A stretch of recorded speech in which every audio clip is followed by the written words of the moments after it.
ఈ చిన్న తక్కువ ఉన్న వాళ్ళకి కానీ లేకపోతే ఎక్కువ ఉన్న వాళ్ళకి కానీ వాటిని కరెక్ట్ చేయడాన్ని జీనోప్లాస్టీ అంటన్నమాట. సో ఇలాంటి కేసులు ఏమవుద్దంటే మనం లాటరల్ కెఫ్లోగ్రామ్ అనే ఒక ఎక్స్రే తీస్తాం. ఆ లాటరల్ కెఫ్లోగ్రామ్ తీసిన తర్వాత మనకి బోన్ ప్రొఫైల్ కనిపిస్తుంది, సాఫ్ట్ టిష్యూ అనాలిసిస్ చూస్తాం. అంటే సర్జరీ చేసిన తర్వాత మీకు పిక్స్ చూపిస్తాను. సర్జరీ చేసిన తర్వాత ఎలా ఉంటుందంటే ఫేషియల్ బోన్ మారుతుంది, ఈవెన్ సాఫ్ట్ టిష్యూ కూడా మారుతుంది.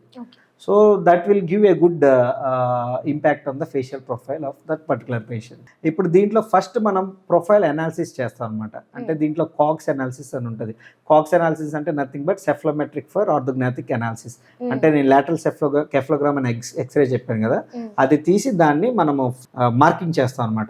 ఏ బోను ఎంత వరకు డిఫెక్ట్ ఉంది, ఏ బోను ఎంత వరకు we have to bring it forward are bring it back, take it backwards. అది మిల్లీమీటర్స్లో, జస్ట్ లైక్ కార్పెంటరీ వర్క్ అనమాట. అంటే ఆర్టిస్టిక్ వర్క్ ఉండాలి. సో ఒక 5 mm 2 mm తేడా వచ్చినా కానీ ఫేషియల్ ప్రొఫైల్ కరెక్షన్లో it will show the difference. So మనం we have to be very careful in assessing the facial defects in the x-rays. So అవి చేసి దాని తర్వాత మోడల్స్ తీసుకుంటాం అనమాట. అప్పర్ జా, లోవర్ జా మోడల్. ఇప్పుడు ఎంత సర్జరీస్ చేసినా కానీ ఇట్లా కలవాలి, పైన జా కింద జా కలవాలి. ఈ కలవకుండా ఇట్లా ఉందంటే యూజ్లెస్ అనమాట సర్జరీ చేసి. సో ఫంక్షన్ మెయిన్ సర్జరీస్లో ఫామ్, ఫంక్షన్, ఎస్థెటిక్స్.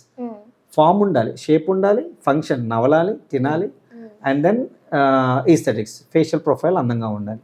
సో ఈ 3 కరెక్ట్గా అయితేనే that surgery will go well. Slim అవడానికి ఇప్పుడు డబుల్ చిన్ ఉంది, ఇప్పుడు డబుల్ చిన్ తగ్గడానికి అని ఇలాంటివి ఉంటాయి కదా. యా, చిన్ తగ్గించడానికి అది ఫ్యాట్, అది యాక్చువల్లీ అది వేరే ప్రొసీజర్ ఉంది, లైపోలైసిస్ అని ఉంటుంది.